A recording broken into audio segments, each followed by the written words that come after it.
या व्हिडिओमध्ये आपण बघणार आहोत कोड ब्लॉक्स. तर कोड ब्लॉक म्हणजे काय असतं की एक किंवा एकापेक्षा जास्त स्टेटमेंट्स जी असतात ती दोन कर्ली ब्रॅकेट्सच्या आत लिहिलेली असतात. त्याला कोड ब्लॉक म्हणतात. म्हणजे दोन कर्ली ब्रॅकेट्सच्या कलेक्शन ऑफ स्टेटमेंट्स असतील तुमची एक किंवा एकापेक्षा जास्त, तर त्याला कोड ब्लॉक असं म्हणतात. सर्वसाधारणपणे प्रोग्रॅमिंग करताना असं कधी कोणी करत नाही. नुसतंच ओपनिंग कर्ली ब्रॅकेट आणि त्याच्यामध्ये एक दोन स्टेटमेंट आणि क्लोजिंग कर्ली ब्रॅकेट असं कधी कोणी करत नाही. कोड ब्लॉक्स सर्वसाधारणपणे कुठे वापरतात की तुम्ही जेव्हा इफ लिहिता किंवा कुठली अशी स्टेटमेंट लिहिता किंवा लूप लिहिता, त्या लूपची बॉडी किंवा त्या इफ स्टेटमेंटची जी बॉडी असते की इफ स्टेटमेंट ट्रू झाल्यानंतर जी काही सेट ऑफ स्टेटमेंट्स तुम्हाला एक्झिक्यूट करायचे असतात किंवा एखाद्या लूपमध्ये तुम्हाला जी सेट ऑफ स्टेटमेंट्स एक्झिक्यूट करायचे असतात ती जनरली तुम्ही एका कोड ब्लॉकमध्ये टाका. त्याची आता आपण थोड्या वेळातच उदाहरण बघणार आहोत. हा नुसताच एक कोड ब्लॉक आहे. हा कुठल्याही इफ किंवा लूपचा भाग नाही आहे, नुसताच कोड ब्लॉक आहे हा एक. तर आपण आता याच्यामध्ये जे म्हणजे याला कंट्रोल फ्लो स्टेटमेंट्स असं पण म्हणतात. कंट्रोल फ्लो स्टेटमेंट म्हणजे असं की अशी स्टेटमेंट्स की जी ज्या सिक्वेन्सने प्रोग्राम एक्झिक्यूट होतोय त्याचा सिक्वेन्स ते बदलू शकतात किंवा असं ठरवू शकतात की हे वाक्य एक्झिक्यूट करायचं किंवा नाही करायचं. अशी जी स्टेटमेंट्स असतात त्यांना कंट्रोल फ्लो स्टेटमेंट्स असं म्हणतात. तर काही काही स्टेटमेंट्स आपण इथे बघणार आहोत. इथे त्याला सिलेक्शन स्टेटमेंट असं म्हटलेलं आहे, त्याला कंट्रोल फ्लो स्टेटमेंट असं पण म्हणतात. आता अगदी सगळ्यात बेसिक जे सगळ्यात पहिलं आणि मॅक्झिमम वापरलं जाणारं कंट्रोल फ्लो स्टेटमेंट म्हणजे इफ. सिंटॅक्स त्याची अशी आहे की इफ आणि त्याच्यानंतर हा कोड ब्लॉक ओपनिंग आणि क्लोजिंग कर्ली ब्रॅकेट, त्याच्यानंतर एल्स आणि हा ऑप्शनली तुम्ही परत जर पुढे तुम्हाला लिहायचं असेल तर दुसरा इफ लिहू शकता किंवा एल्स लिहून तुम्ही त्याच्यामध्ये इथे जर तुम्ही बघाल तर इथे इफ आहे आणि इथे एल्स आहे. एल्स असलाच पाहिजे असं बंधन नसतं, पण सर्वसाधारणपणे कोडिंग करताना जर तुम्ही इफ लिहिला तर एक कम्प्लीटनेस म्हणा किंवा एल्सची सिच्युएशन काय असू शकते ती आपल्याकडनं राहून तर जात नाही. हे बघण्यासाठी इफकडं एकदा बघत जावा. आणखीन जर त्याचा एल्स पार्ट तुम्हाला काहीतरी ऑब्व्हियस असा सुचत असेल की काही एरर द्यायची आहे किंवा काही लॉक करायचं तर तो एल्समध्ये लिहिला जावा अशी अपेक्षा असते. आता इफचं स्टेटमेंट कसं काम करतं, इफच्या नंतर जनरली दोन ओपनिंग आणि क्लोजिंग ब्रॅकेट्स असतात आणि त्याच्या आतमध्ये कंडिशनल स्टेटमेंट असतं. हे कंडिशनल स्टेटमेंट ट्रू किंवा फॉल्स असं इव्हॅल्युएट होतं. म्हणजे हे बरोबर किंवा चूक असं इव्हॅल्युएट होतं. जर ते ट्रू इव्हॅल्युएट झालं तर हा कोड ब्लॉक एक्झिक्यूट होतो आणि जर ते फॉल्स इव्हॅल्युएट झालं तर त्याचा एल्स कोड ब्लॉक एक्झिक्यूट होतो. कोड ब्लॉकच्या संदर्भामध्ये एक गोष्ट समजून घेण्यासारखी आणि लक्षात ठेवण्यासारखी अशी आहे की तुम्ही जे कुठले व्हेरिएबल डिक्लेअर करता त्याचा जो स्कोप असतो तो त्या कोड ब्लॉक पुरताच असतो. म्हणजे इथे मी आय नावाचं एक व्हेरिएबल डिक्लेअर केलेलं आहे आणि त्याला 9 असाइन केलेले आहे. आणि जर तुम्ही इथं पाहिलं तर मी परत एक दुसरं आय नावाचं व्हेरिएबल डिक्लेअर केलेलं आहे, आणखीन त्याला 6 ही व्हॅल्यू असाइन केलेली आहे. आता एका प्रोग्राममध्ये सर्वसाधारणपणे म्हणजे काही प्रोग्रामिंग लँग्वेजेसमध्ये एक व्हेरिएबलचं नाव जे आहे ते युनिक असावं लागतं. एकाच नावाचे दोन व्हेरिएबल तुम्ही डिक्लेअर करू शकत नाही, कारण कंपायलरला कळायला काही मार्ग नसतो की तुम्ही कुठल्या व्हेरिएबलविषयी बोलता. पण सी शार्पमध्ये कसं असतं की सी शार्पमध्ये प्रत्येक व्हेरिएबलचा स्कोप जो असतो तो फक्त त्या कोड ब्लॉक पुरताच असतो. त्यामुळं आय हे इथं डिक्लेअर केलेलं व्हेरिएबल हे ह्या कोड ब्लॉकच्या बाहेर दिसत नाही, ते व्हिजिबल नसतं. त्याला स्कोप ऑफ व्हेरिएबल किंवा व्हिजिबिलिटी ऑफ व्हेरिएबल असं म्हणतात. तर सी शार्पमध्ये व्हिजिबिलिटी किंवा स्कोप ऑफ व्हेरिएबल हा जो असतो तो त्या एका कोड ब्लॉक पुरताच मर्यादित असतो. तर इथं जर मी समजा हे आत्ता आय नावाचं दुसरं व्हेरिएबल डिक्लेअर केलं तर इथे मला ती कंपायलरची एरर येईल की तुम्ही ऑलरेडी आय नावाचं एक व्हेरिएबल डिक्लेअर केलेलं आहे आणि तसं दुसरं व्हेरिएबल तुम्ही डिक्लेअर करू शकत नाही. तर हा इफ झाला. इफ आता ह्या केसमध्ये आपण जर बघितलं इथे तर ही दोन डेसिमल डेटा टाईपची व्हेरिएबल्स आहेत. एकाची व्हॅल्यू 6.77, दुसऱ्याची 3.54. आणखीन इथे मनी आणि इथे ऑर्डर टोटल असे दोन व्हेरिएबल्स इथे कम्पेअर केले. तर if money is greater than order total, तर ऑब्विसली आत्ता मनी हे ऑर्डर टोटलपेक्षा जास्त आहे. तर थँक्स फॉर युअर परचेस असं प्रिंट व्हायला पाहिजे. जर आपण इथं बघितलं, इथे हा एक कोड ब्लॉक मधलं स्टेटमेंट आहे. इथे एक्झिक्युटिंग अ कोड ब्लॉक हे इथे प्रिंट झालेलं आहे. त्याच्यानंतर थँक्स फॉर युअर परचेस इथं प्रिंट झालेलं आहे, कारण money is greater than order total. ही कंडिशन जर फॉल्स झाली तर ते इथे येतं एल्सला, आणि इथं परत दुसरा आहे. मग हा परत इव्हॅल्युएट केला जातो की मनी इक्वल टू ऑर्डर टोटल, या दोघांची किंमत सेम असेल, दोघांची व्हॅल्यू जर सेम असेल तर हे स्टेटमेंट एक्झिक्यूट होईल. आणखीन जर ते मनी इज लेस दॅन असेल, म्हणजे हे जरी फॉल्स असलं तर मग हे शेवटचं स्टेटमेंट एक्झिक्यूट होईल. ओके, तर हे एक. आणि इथे इथं आता एकच स्टेटमेंट लिहिले किंवा एक एक दोन दोनच लिहिले. तुम्ही याच्यामध्ये बाकी कितीही स्टेटमेंट इथं लिहू शकता. ऑफकोर्स जर जास्त स्टेटमेंट्स दिली तर कोड फॉर लेंदी आहे असा त्याचा अर्थ होतो, आणि तुम्ही असा विचार केला पाहिजे की तो कोड आपण दुसरीकडे कुठेतरी मूव्ह करू शकतो. हे झालं इफ स्टेटमेंट. आता आपण बघूया स्विच स्टेटमेंट. आता इफ आणि स्विच हे एकाच प्रकारचे दोन स्टेटमेंट्स आहेत, फक्त त्यांचा वापर कधी करायचा ते कसं ठरतं. जर तुमचं इफ मध्ये लिहिलेलं जे वाक्य आहे हे प्रत्येक वेळा जर असं वेगळं होत असणार तर तुम्हाला इफ लिहावं लागतं. पण समजा तुमच्याकडे एक व्हेरिएबल आहे, त्याला एक व्हॅल्यू आहे, आणि त्या व्हॅल्यूनुसार त्याची व्हॅल्यू 1 आहे का 2 आहे का 3 आहे का 4 आहे का 5 आहे, त्याच्यानुसार तुम्हाला जर वेगळे वेगळे सेट ऑफ स्टेटमेंट्स एक्झिक्यूट करायचे असतील एकाच व्हेरिएबलच्या व्हॅल्यूवरती, तर तुम्ही स्विच स्टेटमेंट वापरू शकता. इथं तुम्ही बघाल की स्पॉन्सर लेवल नावाचं एक इंटिजर व्हेरिएबल डिक्लेअर केलेलं आहे, त्याला व्हॅल्यू असाइन केली आहे 2. आणखीन इथे स्विच स्टेटमेंट वापरले. त्या स्विच स्टेटमेंटमध्ये ब्रॅकेटमध्ये या व्हेरिएबलचं नाव द्यायचं असतं. त्याच्यानंतर एक चालू होतो तो कोड ब्लॉक चालू होतो, आपण बोललो त्याप्रमाणे. आता या कोड ब्लॉकमध्ये कसं असतं की प्रत्येक केस ही जी लिहिलेली आहे, केस 1 2 3 4 असं जे लिहिलेलं आहे, ते चेक केलं जातं की त्याची व्हॅल्यू 1 आहे का, 2 आहे का, 3 आहे का, असं चेक केलं जातं. आणखीन जी व्हॅल्यू त्याची असेल त्याच्यानुसार तो त्याच्या खालचा जो कोड आहे तो एक्झिक्यूट होतो.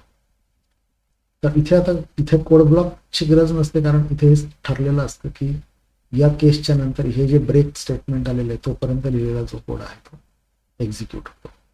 आता इथे जर बघितलं आपण तर स्पॉन्सर लेवल 2 अशी आहे. आणखीन इथे केस 2 म्हणजे ही कंडिशन इथे ट्रू होते, ही स्विच स्टेटमेंट हे ट्रू होतं.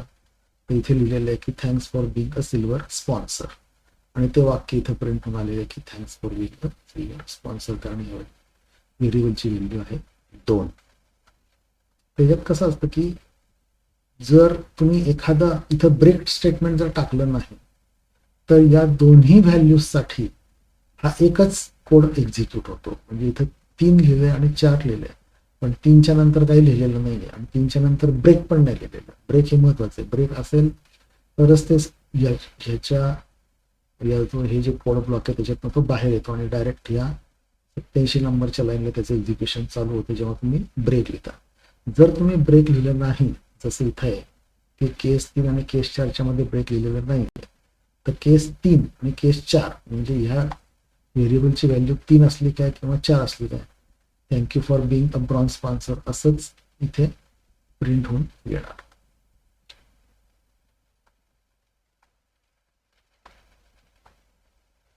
आणि याच्यामध्ये एक डिफॉल्ट असं एक तुम्ही केस टाकू शकता. ते डिफॉल्ट केस म्हणजे जर ह्या व्हेरिएबलची व्हॅल्यू 9 असेल किंवा -5 अशी असेल की जिथं कुठलीच इथली कंडिशन सॅटिस्फाय होत नाहीये, 1 2 3 4 सोडून जर त्याची कुठली वेगळीच व्हॅल्यू असेल तर त्या केसमध्ये इथे लिहिलेला कोड एक्झिक्यूट होतो, डिफॉल्ट म्हणून लिहिलेला जो कोड असतो तो एक्झिक्यूट होतो. असं ते स्विच स्टेटमेंटचं एक्झिक्युशन आहे. स्विच स्टेटमेंट्स प्रमाणेच एक स्विच एक्सप्रेशन असं पण असतं. त्याच्यात कसं असतं की इथे आपण 2-2, 3-3 वाक्य लिहू शकतो या केसच्या खाली.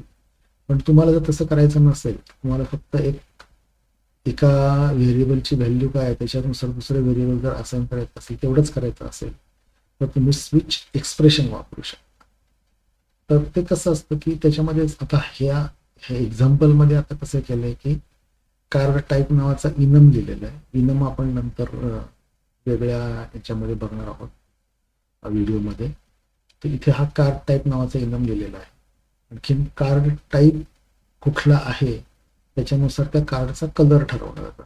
तर कार्डच्या कलरचा पण एक वेगळा इनम लिहिलेला आहे. आणखीन इथं हे स्विच असं बाहेर लिहिलेलं आहे फक्त. त्याच्यानंतर हा एक कोड ब्लॉक आहे. आणखीन त्याच्यानंतर इथे ते हे जे आहे हे इफ प्रमाणे काम करतं. म्हणजे काय होतं की हे जर सॅटिस्फाय झालं, समजा इथं काय लिहिलं कार्ड टाईप इज इकॉनॉमिक, या केसमध्ये काय होईल की ही कंडिशन सॅटिस्फाय होईल, इकॉनॉमिक लिहिलेली म्हणजे येलो कलर. तर ते काय करतं की प्रत्येक वेळेला हे इनम चेक करतं त्याची व्हॅल्यू ही आहे का. जर ही व्हॅल्यू असेल तर ही व्हॅल्यू रिटर्न केली जाते. ही रिटर्न केलेली जी व्हॅल्यू आहे कार्ड कलर डॉट ब्राऊन, ही या कार्ड कलर नावाचं जे व्हेरिएबल आहे त्याला असाइन केली जाते. तर इथं जर आपण बघितलं तर the selected card colour is असं करून हे कार्ड कलर छापलेलं आहे. आणि ते वाक्य जर इथं आपण बघितलं तर इथे selected card colour is yellow असं छापून आले. त्याचं कारण काय, इथे कार्ड टाईप इकॉनॉमिक आहे. जर इकॉनॉमिकच्या पुढे आपण जाऊन बघितलं तर कार्ड कलर येलो आहे.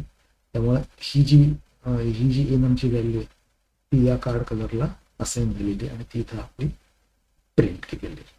त्याच्यामध्ये जास्त काही कोडिंग करायला तुम्हाला वाव नसतो. प्रत्येक केस स्टेटमेंट आणखीन त्याचा एक प्रत्येक असाइनमेंट स्टेटमेंट किंवा एक रिटर्न स्टेटमेंट एवढंच तुम्ही करू शकता.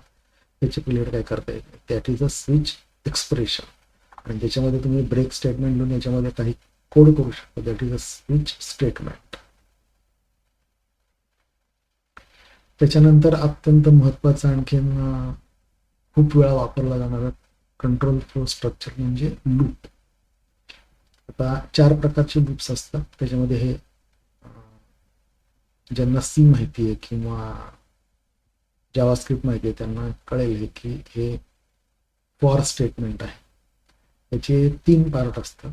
आता हे फॉर आहे, त्याच्यानंतर ओपनिंग ब्रॅकेट आणि क्लोजिंग ब्रॅकेट, आणि त्याच्यानंतर हा कोड ब्लॉक असतो. हा जो हे जे फॉर स्टेटमेंट असतं ते हे या कोड ब्लॉकच फक्त त्याचं एक्झिक्यूट होतं. तर त्याचं प्रिन्सिपल असं आहे की एक तुम्ही अगोदर एक इंटिजर व्हेरिएबल डिक्लेअर करायचं की जे तुम्ही इटरेट करू शकता आणि त्याच्यानंतर ते इनिशियलाइज करायचं. इथेच डिक्लेअर केलेले आहे ते इंट आय इक्वल टू 0, तर इनिशियलाइज पण इथंच केलं आहे. त्याच्यानंतर सेमी कोलन, त्याच्यानंतर इथे कंडिशन दिलेली आहे की आय इज लेस दॅन 10, म्हणजे जोपर्यंत आय ची व्हॅल्यू 10 पेक्षा कमी आहे तोपर्यंत हे फॉर लूप एक्झिक्यूट होतं. आणि इथे आय ची व्हॅल्यू इन्क्रीमेंट केली आणि त्याची इनिशियल व्हॅल्यू झाली 0. हे बाउंड्री कंडिशन त्याला म्हणतात की काय कंडिशन सॅटिस्फाय झाल्यानंतर हे लूप बाहेर पडेल ते, किंवा हे कंडिशन जोपर्यंत सॅटिस्फाईड आहे तोपर्यंत एक्झिक्यूट होतं आणि जेव्हा ते सॅटिस्फाय होत नाही तेव्हा ते बाहेर पडतं. आणखीन हे इन्क्रीमेंट ही जी व्हेरिएबल आहे त्याला इन्क्रीमेंट केले एकाने. आपण आय प्लस प्लस ऑपरेटर मागे बघितला होता. तर इथं त्यांनी काय केलं की you will see this line 10 times. तर तुम्ही इथे बघितलं तर इथे ही ओळ 10 वेळा छापून आलेली आहे, कारण ही लूपमध्ये लिहिली आहे. आणि हे जे वाक्य आहे हे जे कोड ब्लॉक आहे हा 10 वेळा एक्झिक्यूट झालेला आहे. हे एक लूप झालं. तर हे परत तेच लूप आहे म्हणजे फॉरचं लूप, फक्त इथं 1 मी इन्क्रीमेंट करण्यापेक्षा इथं 2 मी इन्क्रीमेंट केले आणि 2 मी इन्क्रीमेंट केल्यामुळे 10च्या ऐवजी हे वाक्य 5 वेळा छापले. त्यामुळे इथे तुम्ही दिसेल की हे 5 वेळा छापले. त्याच्यानंतर दुसरं पुढचं एक लूप आहे ते म्हणजे फॉर इच. फॉर इच हे लूप तुम्हाला फक्त ॲरेज आणि कलेक्शन्ससाठी वापरता येतं. तर त्याच्यामध्ये कसं असतं की जो हा ॲरे डिक्लेअर केलेला आहे त्याच्यामध्ये for each where item in items, आता हे काय आयटम्स नावाचा ॲरे आहे. ॲरे आणि कलेक्शन आपण नंतर पण एका व्हिडिओमध्ये बघणार आहोत. आत्ता फक्त इथे लक्षात घ्या की हे इंटिजर व्हॅल्यूजची हा ॲरे आहे. इथं कसं असतं की फॉर आयटम इन आयटम्स म्हणजे यातला प्रत्येक वेळेला एक एक जो इंटिजर आहे व्हेरिएबल तो लूपमध्ये एका वेळेला एक पिक केला जातो. आणखीन तसं पिक करत करत हे सगळ्या व्हॅल्यूज ह्या ह्याच्यातनं ट्रॅव्हर्स केल्या जातात. तर इथं आपण बघितलं तर इथे 4 5 6 7 8 असा ॲरे आहे आणि इथे कन्सोल राईट लाईन आयटम केले. तर इथं एका वेळेला एक याप्रमाणे हा आयटम उचलला जातो किंवा इथे प्रिंट केलेला. तिथे दिसेल की 4 5 6 7 8 हे प्रत्येक वेळेला वेगळ्या वेगळ्या लाईनवरती प्रिंट झालेलं आहे. म्हणजे एका वेळेला एक आयटम घेऊन तो प्रिंट केलेला. त्यासाठी फॉर इच असं लूप वापरता येतं. तर हे जे उदाहरण आहे हे ॲरेचं आहे. तसं तिथं दुसरं उदाहरण दिलं आहे ते आहे कलेक्शनचं. हे लिस्ट ऑफ ड्रॉइंग असं एक कलेक्शन आहे. ड्रॉइंग हा एक क्लास आहे, आपण क्लासेस नंतर बघणार आहोत. तर हा क्लास आहे त्याच्यामध्ये 2 इन्स्टन्स म्हणतात त्याला, ते 2 इन्स्टन्स त्या कलेक्शनमध्ये ॲड केलेले आहेत लिस्ट ऑफ म्हणजे ड्रॉइंग्समध्ये. आणि इथं असं लिहिलं की for each drawing in drawings. त्यामुळे काय होतं की हे जे 2 इन्स्टन्स आहेत त्यातला एका वेळेला एक इन्स्टन्स पिक केला जातो या इटरेशनमध्ये. आणखीन इटरेटर डॉट नेम असं लिहिलं म्हणजे याचं नाव इथे प्रिंट केलेलं आहे. ते इथे आपल्याला दिसेल की टेस्ट ड्रॉइंग 1 आणि टेस्ट ड्रॉइंग 2 असं प्रिंट झालेलं. त्याच्यानंतरचं लूप आहे ते म्हणजे व्हाईल लूप. तर व्हाईल लूप कसं काम करतं की इथे व्हाईल असं लिहिलेलं आहे. आणखीन इथे कंडिशन दिलेली आहे इफ सारखीच. इथे कंडिशन दिलेली माय व्हॅल लेस दॅन 1000. इथं काय केलेलं आहे की माय व्हॅलची व्हॅल्यू इथे दिलेली आहे 5. आणखीन इथे कंडिशन लावलेली आहे की माय व्हॅल इज लेस दॅन 1000. 1000 पेक्षा जोपर्यंत याची व्हॅल्यू कमी आहे तोपर्यंत प्रिंट करायचं. इथे ते आणि इथे ही व्हॅल्यू वाढवत गेलेले 2-2. ते होतं काय की प्रत्येक वेळेला हा जो कोड ब्लॉक आहे व्हाईलचा हा एक्झिक्यूट होतो. त्या कोड ब्लॉकमध्ये ह्याची व्हॅल्यू वाढवली जाते. प्रत्येक वेळेला चेक केलं जातं की ह्याची व्हॅल्यू 1000 पेक्षा कमी आहे ना. जोपर्यंत ती कमी आहे तोपर्यंत हा कोड ब्लॉक एक्झिक्यूट होतो. म्हणून त्याचं नावच व्हाईल लूप असं केलं. म्हणजे जोपर्यंत ही कंडिशन ट्रू आहे तोपर्यंत हे एक्झिक्यूट कर असा त्याचा अर्थ होतो. आता हे पण आहे की तुम्ही ज्या कंडिशनला एक्झिट म्हणजे तुम्हाला जी कंडिशन तुम्ही दिली आहे एक्झिट करायची ती जर कधीच सॅटिस्फाय झाली नाही तर त्याला इन्फायनाईट लूप असं म्हटलं जातं. म्हणजे तुमचा तो प्रोग्राम हँग होतो आणि तो फक्त तो फिरतच राहतं ते लूप. तो कधीच बाहेर पडत नाही. तुम्हाला तो नंतर फोर्सफुली असं अबॉर्ट करावा लागतो तो प्रोग्राम. ते जी कंडिशन आपण लावलेली आहे व्हाईलला ती कधी ना कधीतरी पूर्ण होईल हे एन्श्योर करणं आवश्यक असतं. नाहीतर ते इन्फायनाईट लूप. आता व्हाईल सारखंच दुसरं एक लूप आहे ते आहे डू व्हाईल. त्याची सिंटॅक्स कशी आहे की पहिल्यांदा डू लिहिलेला आहे, त्याच्यानंतर ओपनिंग आणि क्लोजिंग कर्ली ब्रॅकेट्स म्हणजे हा एक कोड ब्लॉक आहे आणि त्या कोड ब्लॉकच्या नंतर कंडिशन लिहिलेली आहे की while my val is less than 10 अशी. ओके. तर आता ह्याच्यात फरक कसा असतो हा जो व्हाईल आहे ह्याला टॉप टेस्टेड कंडिशन असं म्हणतात. आणखीन हा जो डू व्हाईल आहे त्याला बॉटम टेस्टेड कंडिशन असं म्हणतात. यात फरक कसा असतो की तुम्ही व्हाईल च्या आत जी कंडिशन लिहिलेली आहे, आता समजा मी हे इंट व्हॅल इक्वल टू 5 लिहिलंय, त्याची व्हॅल्यू समजा मी इथे 5000 केली तर ही कंडिशन ट्रू होऊच शकत नाही. कारण माय व्हॅल्यू इज लेस दॅन 1000 लिहिलंय आणखी त्याची व्हॅल्यू 5000. असं जर असेल सिच्युएशन तर हा जो कोड ब्लॉक आहे हा एक्झिक्यूटच होत नाही एकदाही, कारण हे कंडिशनच कधी सॅटिस्फाय झाली. पण तुम्हाला जर अशी गरज असेल किंवा सिनेरिओ असा असेल की ते लूप कमीत कमी एकदा तरी इव्हॅल म्हणजे एक्झिक्यूट व्हावा अशी जर सिनेरिओ असेल तुमचा, तर त्या केसमध्ये तुम्ही डू असं हे जे कंट्रोल स्टेटमेंट आहे, लूप स्टेटमेंट आहे, ते तुम्ही वापरू शकता. याच्यामध्ये काय होतं, डू आणि कोड ब्लॉक आहे आणि जी कंडिशन आहे ती कोड ब्लॉकच्या शेवटी लिहिलेली आहे. त्यामुळं ह्याचं एक्झिक्युशन एकदा तरी होतच. एकदा एक्झिक्युशन झालं आणि तो व्हाईलला आला की मग ही कंडिशन तो ट्रू आहे का फॉल्स आहे ते बघतो, आणि ही जर कंडिशन ट्रू असेल तर तो परत एक्झिक्यूट करतो. ओके, त्यामुळं तुम्हाला जर एक एक्झिक्युशन कुठल्याही परिस्थितीत हवंच असेल तर तुम्ही डू व्हाईल वापरू शकता आणि याला बॉटम टेस्टेड व्हाईल असं म्हणतात. ओके, आता हे जे लूप आपण वरती बघितले फॉर फॉर फॉर इच किंवा व्हाईल आणि डू व्हाईल, हे जे लूप असतात ते जर तुम्हाला कुठल्या कारणासाठी ब्रेक करायचे असतील,